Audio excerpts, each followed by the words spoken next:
stop suffering. எல்லோருக்கும் இனிய மாலை வணக்கம். மீண்டும் கவலைப்படுவதை நிறுத்துங்கள் நிகழ்ச்சியின் வாயிலாய் உங்கள் அனைவரையும் சந்திப்பதிலே நான் மிகுந்த மகிழ்ச்சி அடைகிறேன். நண்பர்களே, இந்த நிகழ்ச்சியினுடைய தொடக்கத்திலேயே இந்த மாதம் கடைசி மாதமா இருக்கிறது. நான் இந்த வீடியோவை உங்களுக்கு காண்பிக்க போகிறேன். காரணம், நீங்கள் யார் நேரடியாய் யூனிவர்சல் ஆலயத்துக்கு வந்து இந்த கைக்குட்டை பெற்று சென்றீர்கள்? நீங்க தமிழ்நாட்டின் எந்த பகுதியிலிருந்து வந்திருந்தாலும் சரி, சென்னையினுடைய சுற்று வட்டாரத்திலிருந்து அல்லது நீங்க வேறு ஒரு நாட்டிலிருந்து பார்த்து கொண்டிருந்தாலும், இந்த கைக்குட்டையை நீங்கள் டிசம்பர் 31 நம்முடைய இரவு ஜபத்திலே திரும்ப எடுத்துக்கொண்டு வர வேண்டும். தொடர்ந்து இந்த கைக்குட்டையின் மூலமாய் அநேக மக்களுக்கு விசுவாசத்தினாலே கர்த்தர் அற்புதங்களை, அடையாளங்களை செய்தார். எப்படி பவுலுடைய கச்சைகளை, உருமாலுகளை கொண்டு சென்ற மக்கள் வியாதிக்காரர் மேல் போட வியாதிகள் சொஸ்தமாயின, பிசாசுகள் வெளியேறின என்று பைபிள் சொல்கிறது. அப்படி யார் நீங்கள் இந்த கைக்குட்டையை உபயோகப்படுத்தினீர்களோ, பரிசுத்த ஆவி அவர் சக்தியை கண்டிப்பாக உங்களுக்கும் குடும்பத்தாருக்கும் வெளிப்படுத்தி இருப்பார். ஆனால் அந்த கைக்குட்டையை நீங்கள் திரும்ப 31 இரவு ஜபத்துக்கு எடுத்துக்கொண்டு வர வேண்டும். குடும்பத்தாரோடு சேர்ந்து வாருங்கள். கர்த்தருடைய முழு பாதுகாப்பை, தேவனுடைய வல்லமையை நாங்கள் உங்கள் மீதும் குடும்பத்தார் மீதும் அறிக்கை செய்யும்படியா, இந்த கைக்குட்டை நான் இன்னும் பெறவில்லை என்று நீங்கள் சொன்னால், பெற்றுக்கொள்ள விரும்பினால், இலவசமாய் எங்களை அணுக விரும்பினால் அல்லது தொடர்பு கொள்ள விரும்பினால், இதை எப்படி பயன்படுத்துவது, எதற்காக, யாருக்கு உபயோகப்படுத்தலாம், அதை பற்றி ஒரு சிறு விளக்கத்தின் வீடியோ நீங்க பார்க்கும்படி நான் விரும்புகிறேன். அதனை தொடர்ந்து நான் நிகழ்ச்சியினுடைய மிக முக்கியமான ஒரு விசேஷமான சாட்சிக்காய் முன்னோக்கி செல்வோம். உதவியின் சிறப்பு நிகழ்ச்சியில நீங்கள் பெறப்போகிற இந்த கைக்குட்டையானது விசுவாசத்தினால எதை நீங்கள் தீர்மானிப்பீர்களோ அதை அடைவதற்கான தொடர்பு புள்ளியாக இருக்கிறது. இதோ இதை விசுவாசமாக பயன்படுத்தும் முறையாவது, உங்கள் வீட்டிலே வியாதி படுக்கையில் யாராவது இருந்தால் அவர்கள் உடல் மீது நீங்கள் இதை தடவலாம் அல்லது தொடலாம். படுக்கையில் நீங்கள் இதை தொடலாம். மேலும் குடும்ப பிரச்சனையை சந்திக்கிற மக்கள் குடும்பத்தினுடைய புகைப்படம் ஒன்று இருந்தால் அதன் மேலாக இதை நீங்கள் வைக்கலாம். நீங்கள் ஒரு கான்ட்ராக்டுக்காக காத்து கொண்டிருந்தால், வேலை வாய்ப்பிற்காக நீங்கள் ரெஸ்யூம் மீது, பயோடேட்டா மீது அல்லது வேலை செய்யும் இடத்தில் உள்ள பொருள் மீது இதை வைக்கலாம். மேலும் நினைவில் வைத்துக் கொள்ளுங்கள், எல்லாவற்றிலேயும் நீங்கள் விசுவாசிக்க வேண்டும், ஜெபிக்க வேண்டும். நீங்கள் விசுவாசிப்பது கிடைக்கும் என்று நீங்கள் தீர்மானிக்க வேண்டும். நாங்கள் விசுவாசிக்கிறோம், தேவன் உங்கள் விசுவாசத்துக்கு பலன் கொடுப்பார் என்று. எனவே விசுவாசத்தின் முதல் அடி எடுத்து வையுங்கள். இந்த உதவியின் சிறப்பு நிகழ்ச்சியிலே ஆசீர்வதிக்கப்பட்ட இந்த கைக்குட்டையை வந்து பெற்றுக் கொள்ளும்படியார் 282 கீழ் 681 1000 வழக்கு, அண்ணா சாலை, சென்னை 6,06,000. நினைவில் கொள்ளுங்கள், உதவியானது எல்லோருக்கும் தேவையா இருக்கிறது. நல்லது நண்பர்களே, மீண்டும் நான் உங்களை வரவேற்கிறேன். யார் தொடர்ந்து எங்களோடு இணைந்திருக்கிறீர்கள், தயவு செய்து இந்த நிகழ்ச்சி முடியும் வரை அங்கே இங்க உங்க கவனத்தை திசை திருப்ப வேண்டாம். இந்த வீடியோ பார்த்தவங்களுக்கு புரிந்திருக்கும் யாருக்காக எப்படி இது பயன்படுத்தப்படலாம். எனவே நீங்கள் நேரடியாய் வந்து பெற்றுக்கொள்ள விரும்பினால் இந்த 2 வாரம், அதாவது இந்த வாரம், அடுத்த வாரம் உங்களுக்கு வாய்ப்பு உண்டு. நீங்கள் வந்து விசுவாசத்தினாலே தேவனுடைய வல்லமையை அனுபவிக்கும்படியா, இதோ ஒரு அற்புதமான சாட்சி இந்த நிகழ்ச்சியின் தொடக்கத்தில் நீங்க கேட்கும்படி நான் விரும்புகிறேன். நண்பர்களே, எந்த வயதை சேர்ந்தவரா இருந்தாலும் சமுதாயத்துல நாம இக்காலகட்டத்தில் பேசும்பொழுது, ஒரு மாணவியோ, சிறுமியோ, வாலிபரோ, யாரை வேண்டுமானால் நாம் எடுத்துக்கொள்ள முடியும். அதாவது இத்தரப்பினர் தான் அப்படின்னு சொல்ல முடியாது. எந்த வயதை சேர்ந்தவர்களும் இந்த சமுதாயத்துல பல பிரச்சனைகளை கடந்து செல்கிறார். குறிப்பாக குடும்ப ரீதியான பிரச்சனை. குடும்பம் என்று சொல்லும்பொழுது அது மிக விசேஷமான ஒன்று, மிகவும் கவனம் செலுத்தப்பட வேண்டிய ஒன்று. குடும்பத்துக்குள்ள ஏற்படுகிற குழப்பங்கள், குடும்பத்துக்குள்ள ஏற்படுகிற சண்டைகள், குடும்பத்துக்குள்ள மக்கள் கெட்ட பழக்கத்தினால் பாதிக்கப்படும் பொழுது அது பாதிக்கப்பட்டவரை மாத்திரமல்ல, அந்த குடும்பத்தை சேர்ந்த எல்லோரையும் பாதிப்பதை நாம் பார்க்கிறோம். பாருங்க, ஒரு இளம் பெண்ணாய் தன்னுடைய குடும்பத்தினர் வாழ்க்கையில் ஏற்பட்ட பாதிப்பை பார்த்ததனால் இவருடைய படிப்பு பாதிக்கப்பட்டது. ஏன், எதிர்காலமே கேள்விக்குறியாகிற ஒரு மனநிலையில் அவர் இருந்தார். ஆனால் பரிசுத்த ஆவி அவர் சத்திய வசனத்தை கொடுத்த பொழுது, அந்த வார்த்தையை அவர் பெற்றுக்கொண்ட பொழுது, அந்த விசுவாசத்தை எடுத்துக்கொண்ட பொழுது எண்ணங்கள் மாறத் தொடங்கியது. ஒருத்தருடைய எண்ணங்கள் மாறும்போது அவர் நடவடிக்கையும் கண்டிப்பாய் மாறும், செயல் கண்டிப்பாய் மாறும். செயல் மாறும்பொழுது நிச்சயமாய் வாழ்க்கை மாறியே ஆக வேண்டும். நண்பர்களே, நிறைய பேருடைய எண்ணம் என்ன தெரியுமா? நேரம் மாறும்போது என் வாழ்க்கை மாறும். உதாரணமாய் சில பேர் இன்னும் காத்துட்டு இருக்காங்க. இந்த வருஷம் முடிஞ்சு புது வருஷம் வரும்போது என் வாழ்க்கை புதுசா மாறும். நான் உங்க நம்பிக்கையை குலைக்கும்படி பேச விரும்பவில்லை. உங்கள சோர்ந்து போகும்படி செய்ய விரும்பவில்லை. ஆனால் நண்பர்களே, மன்னித்துக் கொள்ளுங்கள். எல்லாமே தானே மாறும் என்றால், இத்தனை வருஷங்கள் கடந்து போனது உங்க வாழ்க்கை என்னைக்கோ மாறி இருக்க வேண்டும். எப்பவோ மாறி இருக்க வேண்டும். நாட்கள் மாறுவதோ, வருஷங்கள் மாறுவதோ வாழ்க்கை மாற்றத்தினுடைய அர்த்தம் அல்ல. வாழ்க்கை மாற வேண்டுமானால் எண்ணம் முதலாவது மாற வேண்டும். எண்ணம் மாற வேண்டுமானால், அதாவது எண்ணம் மாறும்போதுதான் செயல் மாறுகிறது. செயல் மாறினால்தான் அங்கே வாழ்க்கை மாற்றம் சாத்தியமாகிறது. இவருடைய எண்ணம் மாறியது, செயல் மாறியது, வாழ்க்கை மாற்றம் சாத்தியமானது. இதோ அதே அற்புதமான இந்த சாட்சி பாருங்கள். நான் கர்த்தருடைய வார்த்தையை உங்களுக்காய் சொல்வதற்கு முன்பாய். என்னோட பேர் ஷர்மிளா. நான் ஆலயத்துக்கு வரும்பொழுது என்னோட வாழ்க்கை அழிக்கப்பட்ட நிலைமையில இருந்தது. அதாவது ஒவ்வொரு நாளும் எங்கள் அப்பா அம்மாவோட சண்டை. தினமும் எங்கள் அப்பா குடிச்சிட்டு எங்கள் அம்மாவோட சண்டை போடுவார், அவங்கள அடிப்பார், காயப்படுத்துவார். தினம் இதை பார்க்கும்பொழுது எனக்கு ஏன் வாழணுன்ற விரக்தியாக இருக்கும். எனக்கு அந்த பிரச்சனையை எப்படி சரி பண்ணணும்னு தெரியாது. ஆனால் அதை பார்த்து நான் ஒவ்வொரு நாளும் அழுவேன். எங்கள் அப்பாவை போய் தடுத்து நிறுத்த கூட எனக்கு தைரியம் கிடையாது. ஏன்னா அவரை பார்த்தா எனக்கு பயம், என்னையும் அவர் அடிப்பார் அப்படின்னு சொல்லிட்டு. அதனால ஸ்கூலுக்கு போவேன். ஸ்கூலுக்கு போனாலும் எல்லாரும் சந்தோஷமா இருப்பாங்க, ஆனால் நான் மட்டும் சோகமாக இருப்பேன். ஏன்னா டெய்லி நடக்கிற பிரச்சனை பார்த்து பார்த்து நான் பயந்து போயிருப்பேன். அதனால என்னால் சரியாக படிக்க முடியாது. எல்லா நேரத்துலையும் என்னோட சிந்தனையில் வீட்டில் இருக்கிற பிரச்சனைகள் தான் ஓடிட்டு இருக்கும். என்னால் படிக்க முடியாது, மற்ற பசங்களோட சகஜமாக பேச முடியாது, விளையாட முடியாது. அதே போல் ஸ்கூல் முடிஞ்சிச்சு அப்படின்னாலே எனக்கு ரொம்ப பயமாக இருக்கும். ஏன்னா நான் மறுபடியும் வீட்டுக்கு போகணுன்றதுனால ரோட்டில் நடந்து வரும்போதெல்லாம் இன்னைக்கு ஏதாவது சண்டை நடந்திருக்குமா அப்படின்ற ஒரு எண்ணம் தான் எனக்குள்ள ஓடிக்கிட்டே இருக்கும். இன்னைக்கு நம்ம இறந்துட்டா நல்லா இருக்குமே, இதோட அந்த பிரச்சனையை நம்ம பார்க்க வேணாம், அப்படிதான் நான் யோசிச்சுட்டே வருவேன். ஏதாவது வண்டி வந்தது அப்படின்னா அதில் போய் நம்ம இறந்துடலாம், விழுந்துடலாம், அப்படிதான் எனக்கு யோசனையாகவே இருக்கும். இதே போல தான் என்னோட வாழ்க்கை போயிட்டு இருந்தது. என்னால் காலேஜ் படிக்கிற வரையிலுமே என்னால் சரியாக படிக்க முடியாது. ஏன்னா அப்போ வரையிலும் ஸ்கூல் தொடங்கி காலேஜ் படிக்கிற வரையிலுமே வீட்டில் சண்டை சண்டை சண்டை, என்னால் படிக்கவே முடியாது. ஆனால் அப்பா படிக்கல, மார்க் எடுக்கலனா மட்டும் அடிப்பார். என்னால் வாயத்தை சொல்லக்கூட முடியாது, உங்களால் தான் என்னால் படிக்க முடியல அப்படின்னு சொல்லிட்டு. அதுக்கப்புறம் வயசான பிறகு காலேஜ் முடிச்சிட்டதுக்கு அப்புறமா என்னோட 2 தம்பிங்க, அவங்களும் இந்த பிரச்சனையினால போதை பழக்கத்துக்கு அடிமை ஆயிட்டாங்க. அவங்களால இந்த பிரச்சனையை எப்படி ஜெயிக்கணும்னு தெரியாம ஒரு பிரச்சனையா இருந்தது எனக்கு பெரிய பிரச்சனையா மாறிடுச்சு. 3 பேரால வீட்டுல பிரச்சனை. என்னாலையும் எங்க அம்மாவாலையும் இந்த பிரச்சனைகளை ஒவ்வொரு நாளும் சமாளிக்கவே முடியாது. கஷ்டமா இருக்கும். டெய்லி நாங்க அழுவோம், இறந்துடலாமா, ஏதாவது பாய்சன் சாப்பிட்டுடலாமா, இப்படிதான் நாங்க யோசிச்சுட்டே இருப்போம். அதுக்கு அந்த ஒரு நேரத்துல தான் நாங்க ஆலயத்தை, யூனிவர்சல் ஆலயத்தை பத்தி நான் தெரிஞ்சுக்கிட்டேன். எனக்கு எங்க அம்மா கூட்டிட்டு வந்தாங்க. முதல் முறை நான் ஆலயத்துக்கு வந்தபோது அங்க பேசின செய்திகள் வித்தியாசமா இருந்தது. அதை கேட்கும் பொழுது எனக்குள்ள ஒரு உறுதி இருந்துச்சு, நம்ம வாழ்க்கையும் அப்ப மாற முடியும் அப்படின்ற ஒரு சின்ன நம்பிக்கை எனக்குள்ளாக வந்துச்சு. அதுக்கப்புறமா நானும் எங்க அம்மாவும் தொடர்ந்து வர ஆரம்பிச்சோம். அங்க கொடுக்குற செய்திகளை நான் கேட்பேன். ஆனாலும் பிரச்சனைகளை நான் கடந்து போயிட்டு தான் இருந்தேன். ஆனா கொஞ்சம் கொஞ்சமா எனக்குள்ள ஒரு தைரியம் வர ஆரம்பிச்சுது, நம்மளால எல்லாத்தையும் ஃபேஸ் பண்ண முடியும் அப்படின்னு. அதுக்கப்புறமா நான் பரிசுத்த ஆவியை பத்தி தெரிஞ்சுக்கிட்டேன். நான் பரிசுத்த ஆவியை பத்தி தெரிஞ்சுக்கின பிற்பாடு நான் புரிஞ்சுக்கிட்டேன், எனக்குள்ள இருக்கிற விஷயங்களை நான் எடுக்கணும், எனக்குள்ள இருக்கிற கோவத்தை நான் எடுக்கணும். ஏன்னா எங்க அப்பா மேல எனக்கு ரொம்ப கோவமா இருந்தது. அந்த கோவத்தை நான் எடுக்கணும்ன்றது தெரிஞ்சுக்கிட்டேன். முதல்ல அவரை நான் மன்னிச்சேன். எங்க வீட்டுல இருக்க என் தம்பிங்க மேல எனக்கு கோவம் இருந்துச்சு, அவங்களையும் நான் மன்னிச்சேன். எனக்குள்ள நிறைய எங்க குடும்பத்தார் மேல நிறைய வெறுப்புணர்ச்சியான இருந்துச்சு. ஆனா அவங்கள நான் மன்னிச்சேன்.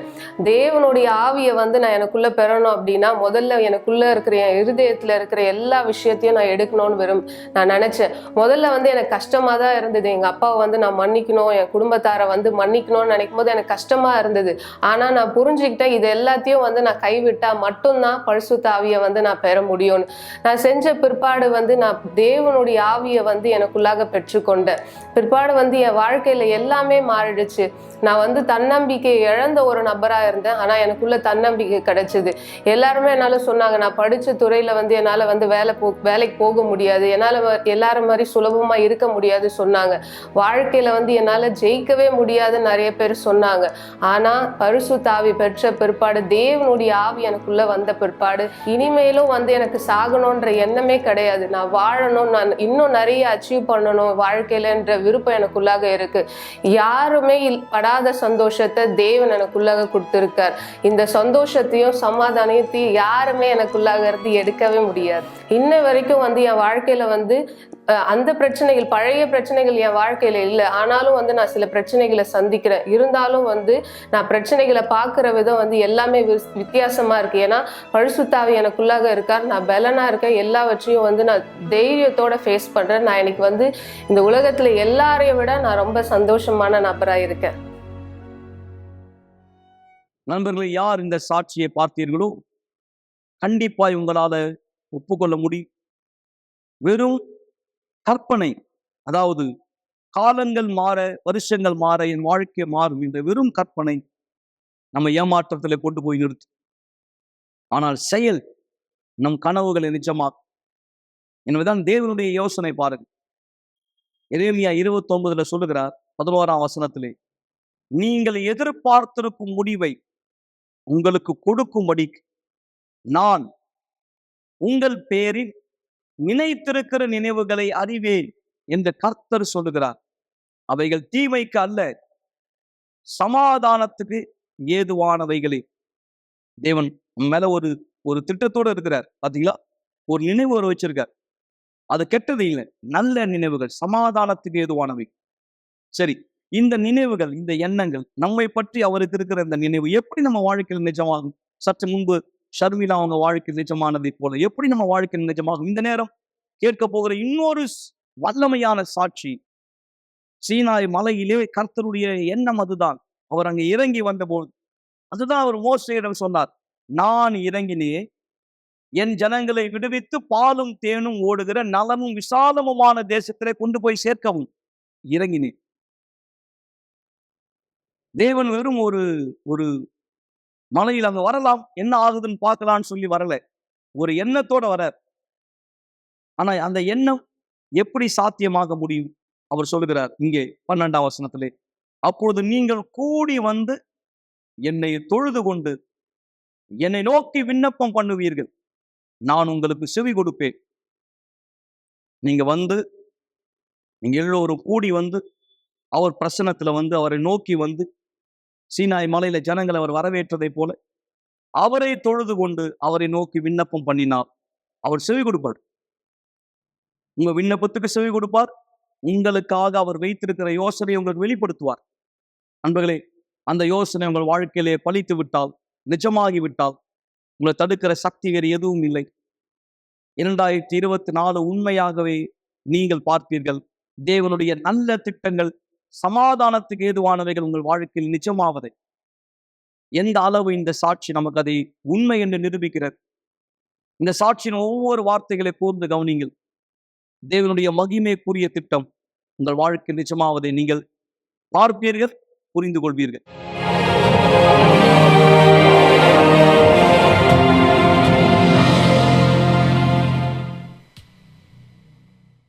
ஒரு எஜமானியாக மற்றும் பாலியலுக்கு அந்த அளவுக்கு அடிமையான ஒரு பெண்ணா இருந்தேன். திருமணங்களை அழிப்பதில் எனக்கு விருப்பங்கள் இருந்தது.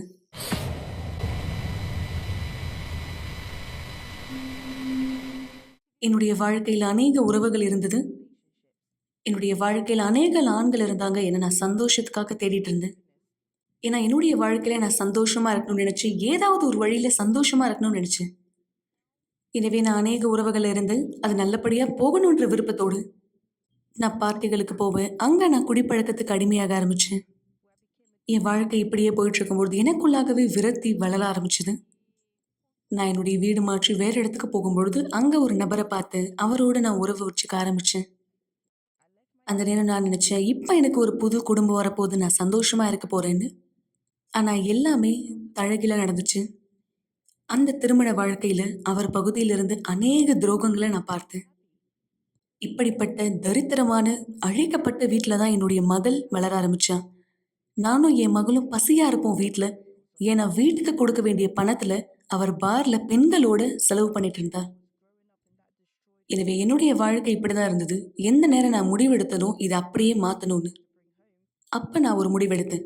அவர் என்ன செய்யறாரோ அதை அப்படியே திருப்பி செய்யணும். ஏன்னா அவரால் அதை செய்ய முடியும்னா ஏன் என்னால செய்ய முடியாதுன்னு நான் நினைச்சேன். அதுக்கு பிற்பாடு நான் நிறைய உறவுகள்ல போனேன். திருமணமான ஆண்கள்கிட்ட மட்டும் போனேன். ஏன்னா நான் திருமண வாழ்க்கையில சந்தோஷமான ஒரு பெண்ணா இல்லை. எனவே எந்த பெண்களும் சந்தோஷமா இருக்கக்கூடாதுன்னு நினைச்சேன். எப்படி இந்த ஏமாற்றப்பட்ட வலிகளை நான் சுமந்துட்டு இருக்கேனோ எல்லா பெண்களும் சுமக்கணும்னு நினைச்சேன். எனவே அநேக ஆண்களை என்னுடைய வீட்டுக்குள்ளாக அழைக்கிற ஒரு பெண்ணா இருந்தேன். என்னுடைய அடையாளம் ஏமாற்றத்தினுடைய பெண்ணா இருந்தது. அதை நான் அப்படியே மாத்தி எனக்கு நான் எஜமானியா மாறினேன்.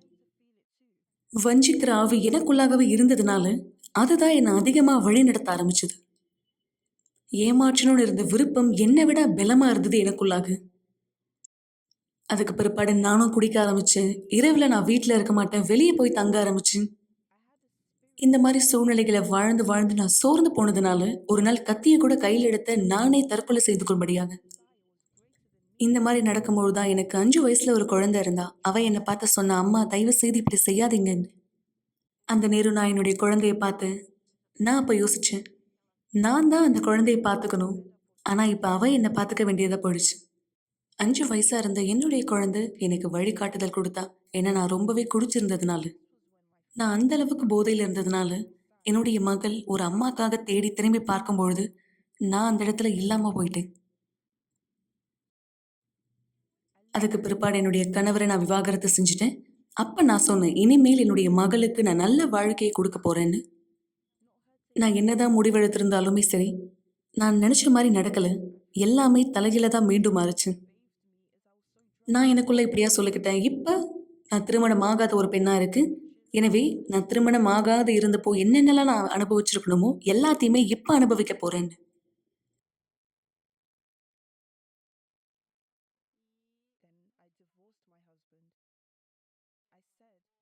ஆனா அதுக்கு பிற்பாடு உண்மையாகவே நான் தேவனிடத்துல கேட்டேன், இப்படிப்பட்ட வாழ்க்கையில இருந்து என்னை வெளியே எடுக்கும்படியா. ஏன்னா எனக்கு கொஞ்சம் பலன் கூட இல்லாம இருந்தது எதையும் செய்வதற்கு. அந்த நேரம் நான் தேவனிடத்துல கேட்டேன், ஒரு வெளிச்சத்தை காண்பிக்கும்படியா, நான் வாழ்றதுக்கு ஒரு வழியை காமிக்கும்படியா கேட்டேன். என்னுடைய மகளுக்கு நான் ஒரு நல்ல வாழ்க்கையை அமைச்சு கொடுக்கணும்னு. ஒரு நாள் நான் தூங்கி எழுந்த பிற்பாடு என்னுடைய மகளை நான் பள்ளிக்கூடத்துக்கு அமிச்சேன். அதுக்கு பிற்பாடு உடனே ஒரு கயிறு தேடினு நான் தற்கொலை செஞ்சு இன்னைக்கே என் வாழ்க்கையை முடிக்கணும்னு நான் நினைச்சேன். இதுதான் சரியான முடிவு. ஏன்னா வேற எந்த வழியும் இல்லை நான் போறதுக்கு. எனவே இது சரியானது. என் வாழ்க்கையை முடிக்க போறேன், என் கஷ்டத்தையும் முடிக்க போறேன்னு. இப்படிப்பட்ட அழிக்கப்பட்ட வாழ்க்கையிலிருந்து நான் விடுதலையா இருக்கலான்னு. ஆனா அதற்கு பிற்பாடு என்னுடைய வீட்டுல இருக்கும்பொழுது யூனிவர்சல் ஆலயத்தை பத்தி எனக்கு ஞாபகம் வந்தது. எனவே நான் ஆலயத்துக்கு போக முடிவெடுத்தேன். நான் எப்படியா இருந்தேனோ அப்படியே நான் ஆலயத்துக்கு போனேன். நான் உள்ள போனேன். பெஞ்ச்ல உட்காந்து உட்காந்து அழ ஆரம்பிச்சேன். எனக்குள்ளாக இருந்த வலிகள் எல்லாம் வெளியே வர ஆரம்பிச்சது. நான் அழுதது எப்படி இருந்ததுன்னா, நான் மூச்சு முட்டுற அளவுக்கு தேம்பி அழ ஆரம்பிச்சேன். என்னுடைய முழுமையை அப்படியே அங்க ஊத்துறது போல. நான் என் வாழ்க்கையை பத்தி தேவனுக்கு விலக்கி சொல்ல ஆரம்பிச்சேன். நான் பட்ட கஷ்டங்கள், நான் அனுபவிச்ச வலிகள், அந்த ஏமாற்றம் எல்லாமே. இந்த உலகத்தை பத்தியும் இந்த உலகத்துல இருக்க மக்களை பத்தி எல்லாத்தையுமே. என்னுடைய ஆத்துமா சுத்திகரிக்கப்பட்டது போல அந்த இடத்துல இருந்து வெளியே போனேன். இருந்தாலும் நான் ஆலயத்துக்கு போறது நிறுத்தல. ஏதாவது ஒரு நாள் நான் தேர்வெடுப்பேன், நான் ஆலயத்துக்கு போவேன், முழங்கால் படிட்டு ஜெபிப்பேன். தேவனிடத்துல என்னுடைய விடுதலைக்காக கேட்க ஆரம்பிச்சேன்.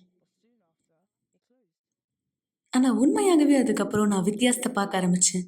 மாத்திரைகளே இல்லாம தூங்க ஆரம்பிச்சேன். பார்ட்டிக்கு போகாம வாழ்ந்தேன். அதுக்கு பிற்பாடு உடல் உறவு கொள்ளணுன்ற விருப்பமே எனக்குள்ளாக போயிடுச்சு.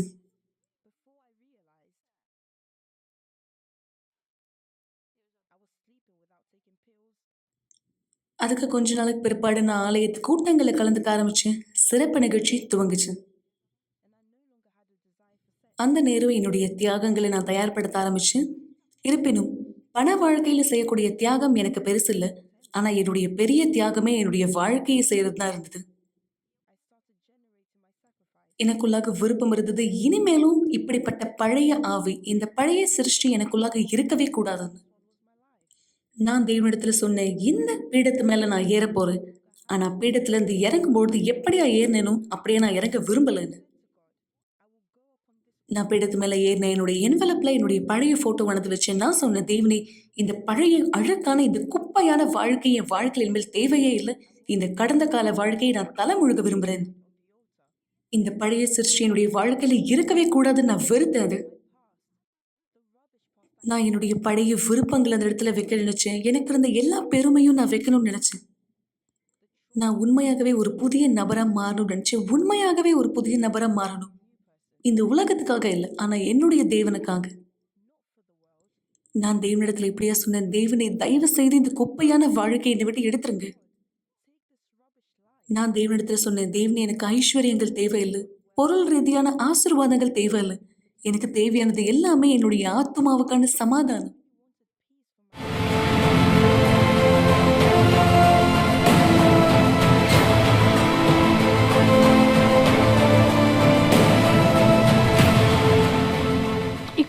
நான் எப்ப பீடத்து மேல இருந்து இறங்கி வந்தேனோ அப்பதான் நான் எழுந்து நிற்க ஆரம்பிச்சேன். சீனாய் மலையிலிருந்து வெளிச்சம் எனக்காக வர ஆரம்பிச்சது. இப்போ மோசேக்கு தேவன் வெளிப்பட்டாரோ அதே போல அந்த சந்தோஷம் எனக்குள்ளாக உருவான அந்த சமாதானம். நான் அப்ப சொன்ன, எனக்குள்ளாக பரிசுத்த ஆவியானவர் தேவை. நான் ஊழியம் செய்யற இந்த தேவனை குறித்து நான் வெளியே சாட்சி சொல்றதுக்கு எனக்கு அவருடைய ஆவி வேணும். ஒரு செவ்வாய்க்கிழமை நான் வீட்டுல இருந்தேன், பரிசுத்த ஆவியானவரை தேடிக்கொண்டிருந்தேன். அந்த நேரம் மிகப்பெரிய சந்தோஷத்தை எனக்குள்ளாக நான் உணர்ந்தேன். என் வாழ்க்கையில முன்பு இல்லாத சந்தோஷம். நான் தேவனிடத்துல இப்படியா கூட சொன்னேன், தேவனை, இன்னைக்கு நான் சாக வேண்டியதா இருந்தாலும் சந்தோஷமா சாவேன். நான் பரிசுத்த ஆவியானவரை அதிகமா தேடிட்டு இருந்தேன், அதிகமா தேடினேன். நான் கொஞ்சம் கூட சோர்வாகல. ஏன்னா எனக்குள்ளாக இருந்த அந்த சந்தோஷம் முடிவடைய கூடாதுன்னு நினைச்சேன். நான் அதிகமா அவரை தேடினேன். இது உணர்ச்சியும் எந்த ஒரு ஆர்வமும் கிடையாது. அந்த நேரம் எந்த அர்த்தமுமே இல்லாம நான் சிரிச்சிட்டு இருந்தேன். என்னுடைய முழுமையை நான் தேவனிடத்துல கொடுத்தேன். தேவன் அவருடைய முழுமையை எனக்கு கொடுத்தார்.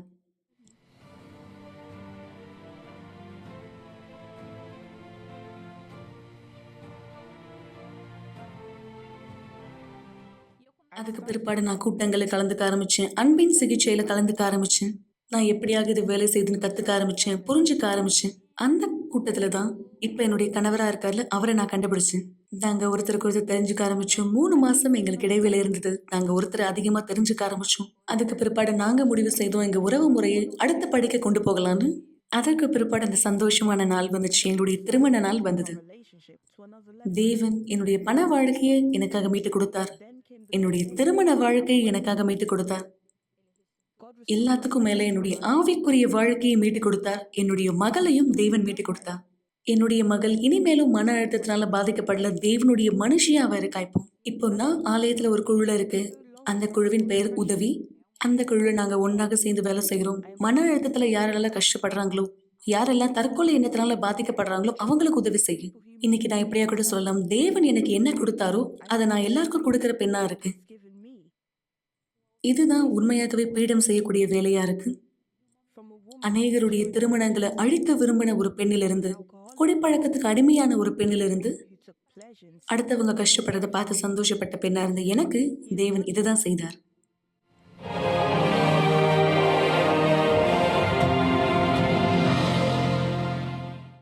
நண்பர்களே, இந்த சாட்சி கேட்ட பிற்பாடு நான் உங்களுக்கு வேற ஏதாவது சொல்ல வேண்டி இருக்கிறதா? தேவனுடைய திட்டங்கள் தீமைக்கா நன்மைக்கா? அது நடைபெறுவது, அது உங்கள் வாழ்க்கையிலே சாத்தியமாவது உங்கள் முடிவை சார்ந்தது. இந்த ஜனங்கள் பீடத்தில் ஏறினார்கள். தேவன் தான் செய்ய சொன்னதை செய்தார்கள். அவர் வார்த்தைக்கு செவி கொடுத்தார்கள். என்னுடைய தலை எழுத்து, என்னுடைய தலைவிதி, இந்த வியாதியால தான் நான் மறிக்க போகிறேன், இந்த பிரச்சனையோடு தான் என் வாழ்க்கை முடிய போது இல்லை நண்பர், நிச்சயமா இல்லை. அது உங்களை பற்றி பிசாசினுடைய திட்டம், அசுத்தத்தினுடைய திட்டம். தேவனுடைய திட்டம் அதுவல்ல. நன்மைக்கு ஏதுவானவை, சமாதானத்துக்கு ஏதுவானவை. ஆனால் அது நடைபெறுவது தற்செயலாய் அல்ல. நீங்கள் கூடி வர வேண்டும், அவரை தொழுது கொள்ள வேண்டும், அவரை நோக்கி விண்ணப்பம் செய்ய வேண்டும். ஆனா எவ்விதத்துல அவர் சொல்லுகிறார், உங்கள் முழு இருதயத்தோடும் என்னை தேடினீர்களானால் என்னை தேடுகையில் கண்டுபிடிப்பீர்கள், நான் உங்களுக்கு காணப்படுவேன் என்று கர்த்தர் சொல்லுகிறார். நான் உங்களுக்கு காணப்படுவேன். முழு இருதயத்தோடு வாருங்கள் நண்பர்கள். உங்க சூழ்நிலையோட வாருங்க. இன்னும் கொஞ்ச நாள் நீங்க பிடிவாதம் செய்ய வேண்டாம். உங்க சூழ்நிலையோடு வாருங்கள். கர்த்தர் இந்த பீடத்திலே தயாரா இருக்கிறார். உங்கள் வாழ்க்கைக்கான அவர் நல்ல திட்டம் உங்கள் வாழ்க்கையிலே பலிக்கும்படி இந்த அருமையான பாடலை கேளுங்கள். ஜெபத்துக்கு நம்மை ஆயத்தப்படுத்தலாம். பரிசுத்தாவி உங்கள் கண்களை திறக்கும்படி, உங்களை பலப்படுத்தும்படி நான் கேட்க போகிறேன். இந்த சமாதானத்துக்கு ஏதுவான திட்டம், நல்ல முடிவு உங்க வாழ்க்கையிலே அவர் வந்து நிஜமாக்கும்படி நீங்க முழு இருதயத்தோடு என்னோடு சேர்ந்து அவரை தேடி பெற்றுக்கொண்டு இந்த சமாதானத்து திட்டங்கள் உங்க வாழ்க்கையில் நிஜமாவதை பார்க்கும்படி ஆயத்தப்படுத்திக் கொள்ளுங்கள். நாம் ஜெபத்திலே ஒன்றிணையலாம்.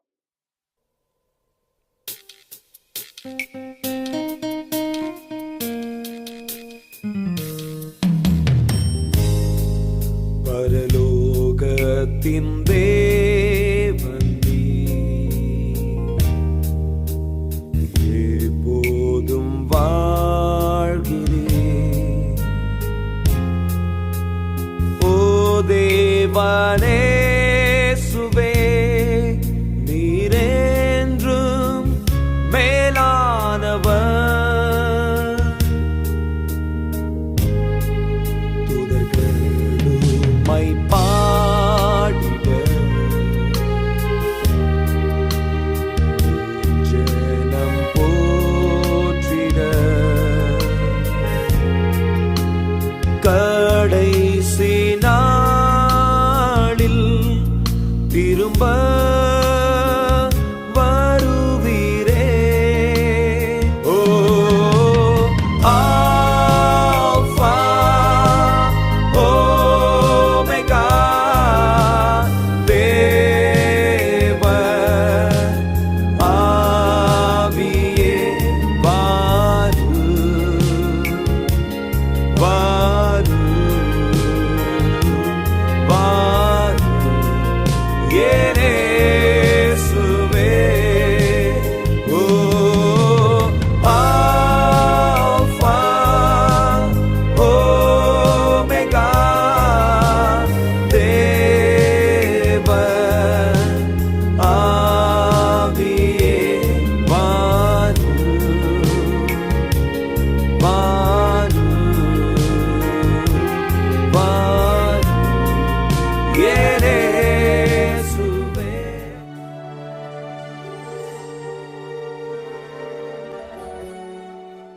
ஜெபம் தேவனுடனான நம்முடைய தொடர்பாகும். நீங்கள் சாட்சிகளை பார்த்தீர்கள், நீங்கள் வார்த்தையை கேட்டீர்கள். ஆனால் இப்பொழுது தயவு செய்து கண்களை மூடியிருங்கள். ஜெப நேரத்திற்காய் நாம் நம்மை ஆயத்தப்படுத்திக் கொள்ளலாம். சர்வ வல்லமையான தேவனை, என் கரத்தை நீட்டுகிறேன் இந்த திரைக்கு நேராக. தன் கரத்தில் இவர் பிடித்திருக்கிற பாட்டில் தண்ணீர், டம்ளர் தண்ணீரை ஆசீர்வதிக்கிறேன். சற்று முன்பு ஆலயத்திலே சரீர வியாதியிலிருந்து மக்கள் சொஸ்தமானார்கள். செவ்வாய்க்கிழமை கூட்டத்திலே இன்று அதே போல் தொலைக்காட்சி வாயிலாய், யூடியூப் வழியாய், பேஸ்புக் வழியாய் இந்த நிகழ்ச்சியை பார்த்து கொண்டிருக்கிற, கேட்டுக் கொண்டிருக்கிறவர்களும் இந்த தண்ணீரில் இருந்து பருகுகிற தருணம் உம் ஆரோக்கியத்திலிருந்து பருகுவார்களாய். வலிகள் மறையட்டும், வியாதிகள் மறையட்டும், இன்ஃபெக்ஷன்கள் மறையட்டும். வெறும் சரீர வியாதிகள் மாத்திரமல்ல, சிந்தையிலே பதிந்த தவறான மனப்பான்மை மறையட்டும். தன் வாழ்க்கையை பற்றிய தோல்வியான எண்ணங்கள் மறையட்டும். அவ்வளவுதான் முடிந்தது என்ற அந்த யோசனைகள் மறையட்டும். உட்புறத்தில் இருக்கிற வியாதிகள் நீங்கட்டும், மன வியாதிகள் நீங்கட்டும். தேவன் இந்த தண்ணீரை ஆசீர்வதித்து ஜெபத்தை கேட்டுக் கொண்டிருக்கிற, விசுவாசிக்கிற ஒவ்வொருத்தர் மீதும் நான் வல்லமை அறிக்கை செய்கிறேன். சீனாய் மலையில் இறங்கி அதே அக்னி இவர் வாழ்க்கையில் வெளிப்படும்படி கேட்கிறேன். இவர்களை ஆசீர்வதிக்கிறேன். உமக்கு நன்றி செலுத்துகிறேன் தேவனை, இயேசு கிறிஸ்துவின் பெயராலே ஆமென். அன்பர்களே, தண்ணீர் ஆஸ்வதிக்கப்பட்டது. நீங்க பருகலாம். கூடி வாருங்கள். விசேஷமாய் நாளை புதன்கிழமை நாம் விசேஷமான வேத பாடத்தில் இணைந்திருக்கிறோம். கர்த்தர் நம்மோடு பேசுகிறார்.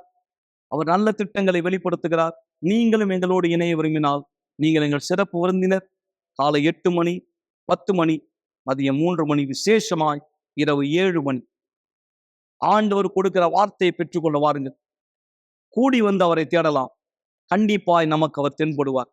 ஆசீர்வாதமான இரவா இருக்கட்டும். நாளை மீண்டும் சந்திக்கும் வரை சென்று வாருங்கள். கவலைப்படுவதை நிறுத்துங்கள் என்ற நிகழ்ச்சியை பார்த்து கொண்டிருப்பதற்கு மிக்க நன்றி. கூட்டம் முடிந்த பிற்பாடும் நீங்கள் எங்களை தொடர்பு கொள்ளலாம். மறந்து விடாதீர்கள், எங்களுடைய எண் 9384638738. நன்றி.